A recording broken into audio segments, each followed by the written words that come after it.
More tests for the nation's security architecture as gunmen kidnap 19 persons, kill clergyman in Niger State.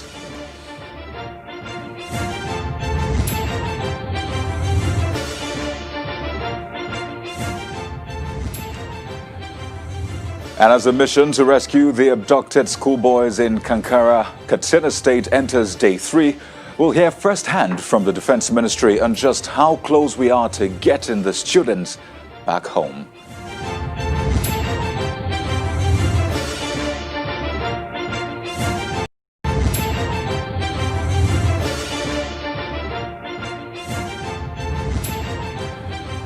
Hello and welcome. This is Politics Today, live on Channels Television. I am Kayode Okikelu. It's the third day after gunmen kidnapped students at the Government Science Secondary School, Kankara, in Katsina State. And at this point, 333 students remain missing, just as the government says it is intensifying efforts to rescue all the abducted students.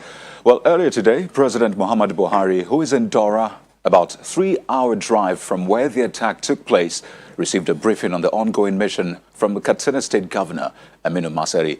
The governor revealed that contact has been made with the abductors of the students, and discussions are currently ongoing to ensure their safe return. Well, we'll be bringing you some exclusive insight into the attack and the rescue operation on the program tonight. Well, that's in a moment. So while the rescue operation was going on in Katsina State, and just when we thought the nation's security agencies had enough on their hands, gunmen suspected to be kidnappers killed a clergyman and kidnapped 19 persons in Niger State. Well, the kidnapping, which occurred in Ogo and Tegina communities of Rafi local government area, was confirmed by the Chief of Staff to the local government chairman, Mohammed. In Ogo community, residents said the attackers stormed the area on Sunday morning and abducted 6 people, while the attack in Tegina was said to have happened early this morning, with 16 persons said to have been kidnapped. Meanwhile, a pastor with the Evangelical Church Winning All, ECWA, was also reported killed by gunmen in Chukuba community of Shiroro local government area of the state. And with this renewed attack and kidnappings comes the renewed call for improvement in the nation's security structure. Well, that will form a major part of our discussion with the Defense Ministry also tonight. But first, let's take a look at stories making rounds on the political scene. Here's our political roundup.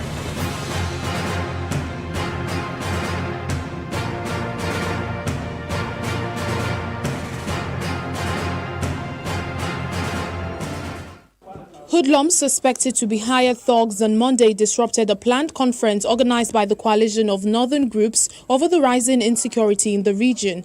The hoodlums invaded the popular Arewa House, venue of the press conference, few minutes before the event could kick off, and attacked the organizers of the security conference. They also destroyed chairs, tables, and also smashed windscreens of vehicles packed within the premises.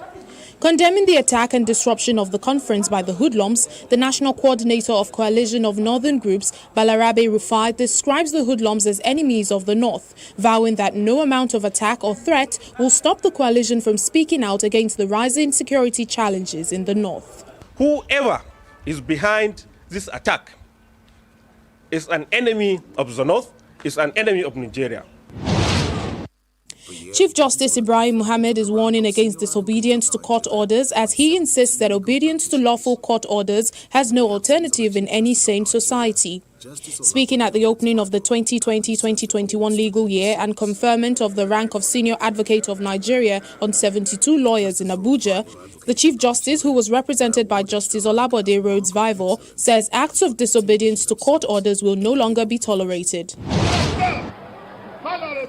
And after an emphatic victory, which saw the All Progressives Congress Party recording a clean sweep at the just concluded local government elections in all the 21 local government areas, the 21 elected local government chairmen were sworn in today at Lokoja, the state capital, by the Kogi State Governor, Governor Yahaya Bello. At the swearing-in ceremony, Governor Bello reminded them of the need to deliver the promise of the party to the people of Kogi State and to also fast-track development at the grassroots level.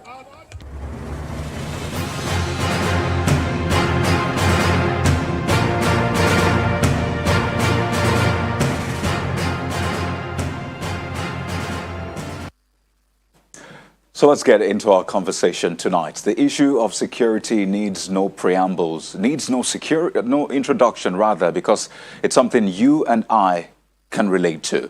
And speaking to us on the program is Major General John Enenche, Coordinator, Defense Media Operations, Defense Headquarters. Good evening, and thank you for joining us on Politics today. I imagine you have a lot on your hands, so we appreciate the fact that you can join us to help shed some light on some of these issues.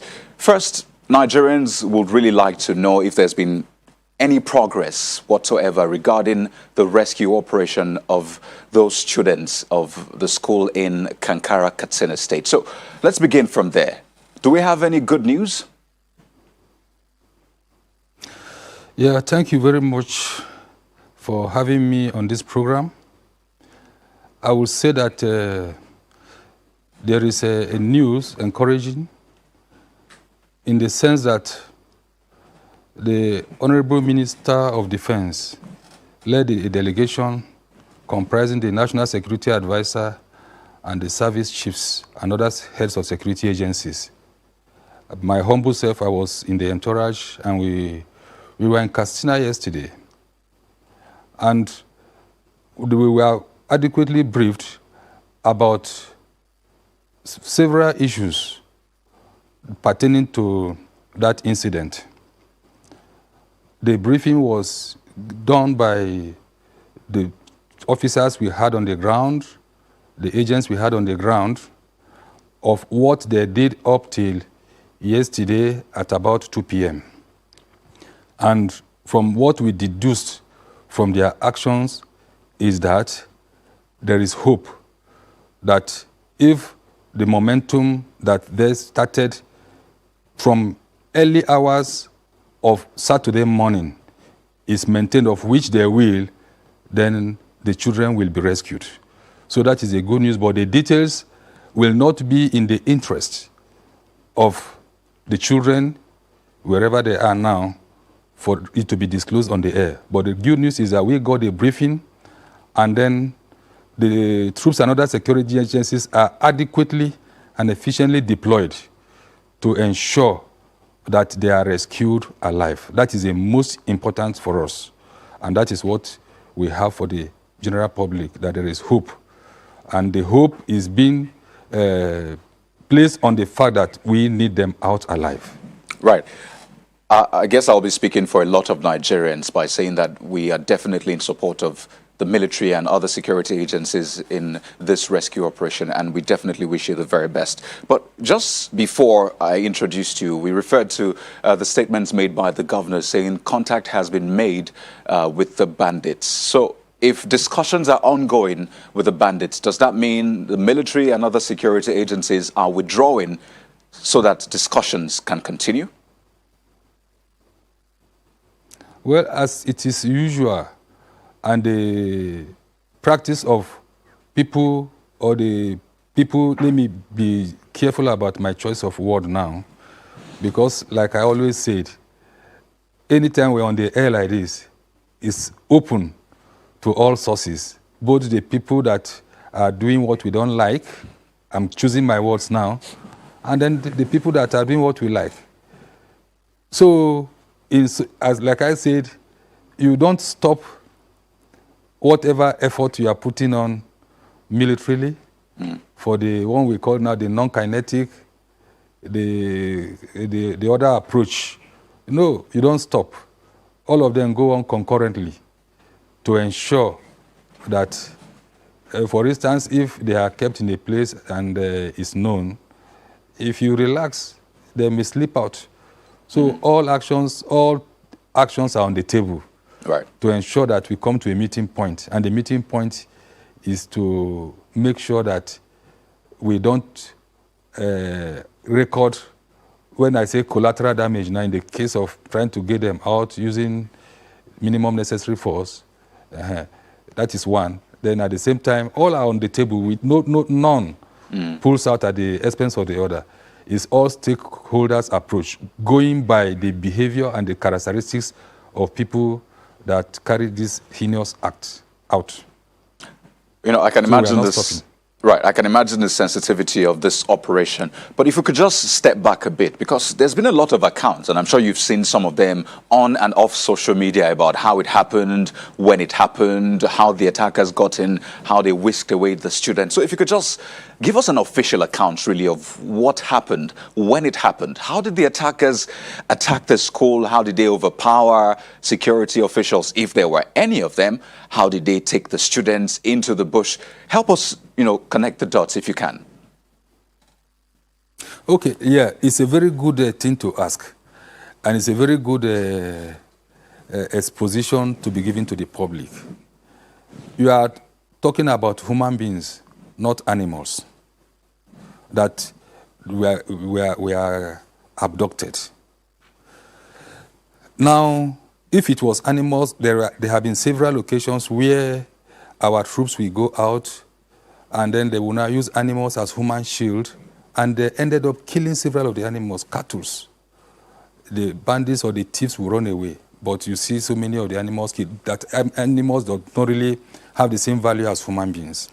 Now we are talking about human beings. So at about 10:45 p.m. on Friday, that is the after-action report we got after the report.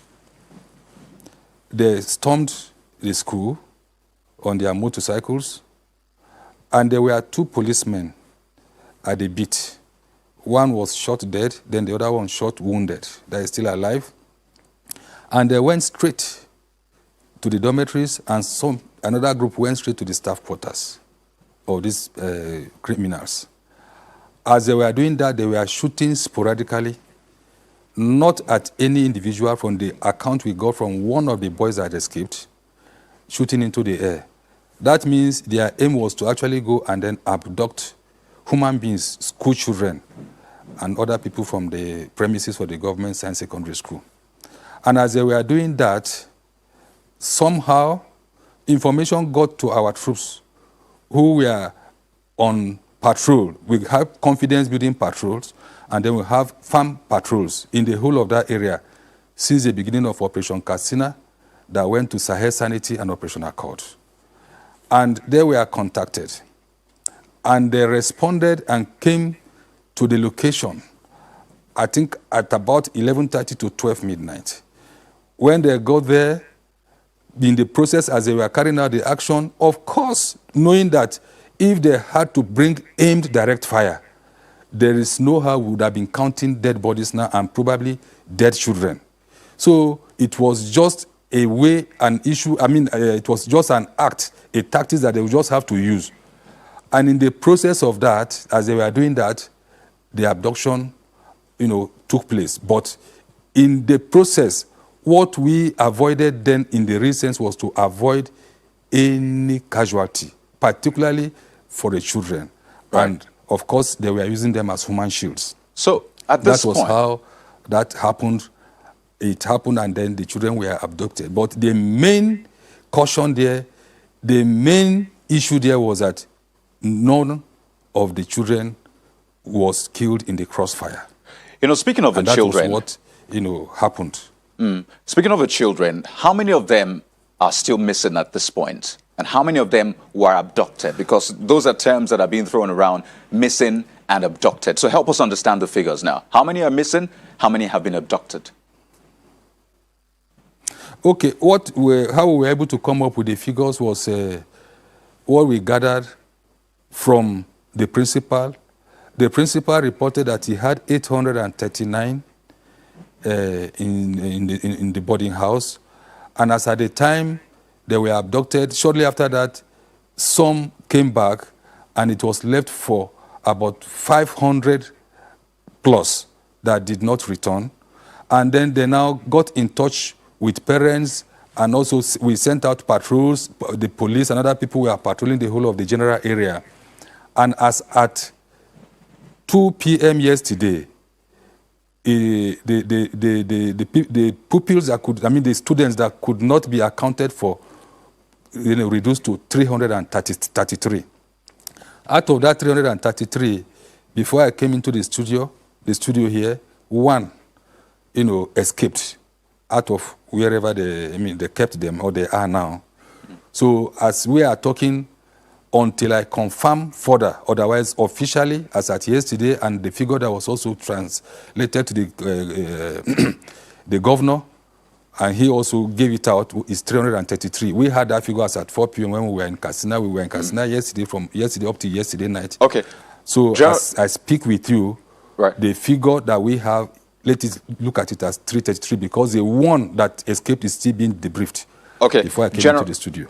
Okay, so we'll touch on some of these other issues in a moment. We're due for our break now, so please stay with us. All right, we'll go on a break, and when we return, we'll talk about some of the issues that have been raised, not just in Katsina, but across the country regarding security. So please join us again. Welcome back, everyone. We're still bringing you exclusive backstory and update on that kidnapping and attack in Kankara, Katsina State. Major General John Enenche, the Coordinator, Defense Media Operations, Defense Headquarters, is still with us on the program. Now, a couple of issues to touch, Major General. First is, a lot of people are still trying to wrap their heads around just how those students were moved from the school into the forest. Were they moved on motorcycles? Was there a truck? Were they moved on foot? Just how did that happen? Because if you look at 333 students, I mean, the magnitude alone is just alarming. So how did that happen? Yes. At the onset from the school, they were moved on the motorcycles that they brought. And after a short distance, some of them continued with the motorcycles, others dismounted. And as they dismounted, in short, from one of the, I would say one of the boys that, one of them escaped, among those recovered, that they had to trek long distances. And they trekked until, according to him, he fainted. So they moved on motorcycle, dismounted from the motorcycles, and then trekked. Of course, that is their usual characteristics. Those abductors, those people that usually abduct people, that is their usual characteristics. So it's the same system, the same approach they use. Well, the state governor... Evidence, no information about them using other modes of transport. Right. Well, the state governor, I mean, initiated this peace initiative such that there's some form of negotiation, if I can use that term, between the bandits and the government. So abductors, or abductees rather, are released by the bandits, and then arrested bandits are released such that they meet halfway. So how come this initiative has not worked in trying to get these students released? Yes. Well, I just also got the information from you and from another source that contact has or was established after we left Zamfara. I mean, after we left Katsina yesterday. Of course, once contact is made, there are lots of things that go into it. From what I understand, by the way it was handled before, previously there had been issue of negotiating with the bandits in some states like Zamfara, Katsina, and they will pay something and then they will say they will not attack again. So if that is what there is going on now, of course, it may not be a 1 hour or 2 hours thing. If he reported this morning that, look, he has made contact with them, there may be other things that both parties will be looking at. I believe that is what should be delaying them on their own part. And like you asked earlier on, that does not stop what we are doing to, conduct a decisive action so that the children will come out unharmed. Well, General Enenche, the question now will be, did we learn from the Chibok kidnapping, the Dapchi kidnapping? We've had some other kidnappings across schools in the northern region. And I recall after that Chibok episode, we began this Safe School initiative. In fact, the Ministry of Defense Education Corps is a member of the Safe Schools Declaration Subcommittee. And, broadly speaking, we're meant to provide some necessary, provisions like security, perimeter fencing, training for teachers and students. Was all that in place? Because from what we're seeing, it will seem that we dropped the ball in that regard. Yes, the Safe School initiative, from the briefing we got yesterday, I think it was there on the ground. But you see, when the threat changes, as it were, the deployed policemen, particularly, in that area, it will please us to know that we were told that it has been a difficulty in actually encouraging people to send their children to school. And now that you have sent them to school, you cannot protect them. So at the onset, when Operation Sahel Sanity came in to support Operation Katsina and Accord, the first responders in this regard, the police, they actually deployed policemen, armed policemen, to provide security at most of these schools. And for this particular school, it was in place. Of course, it was weighed, putting 2 policemen there was weighed against the threat perception. And then tying it up with the fact that you have the support of the military that provides the confidence-building patrol around the whole general area in the daytime, and then the farm patrol for people to harvest farms and then farm. So it is with that understanding that I will say that, yes, the Safe School Initiative, yeah, the security was provided. But, of course, you know that these people also, the enemies of this country in that regard, they also have their own ways of operating, and also we have to be able to say, look, this is what we can do to achieve our aim. And that is what was happened. And like I said, that it was in place. After that, it was reviewed, even yesterday. And the strength of the security being provided for the various schools where they have guards, where they have children in boarding school, was beefed up by the Nigerian police. Right. So, in principle and in a way, the Safe School Initiative is being implemented there.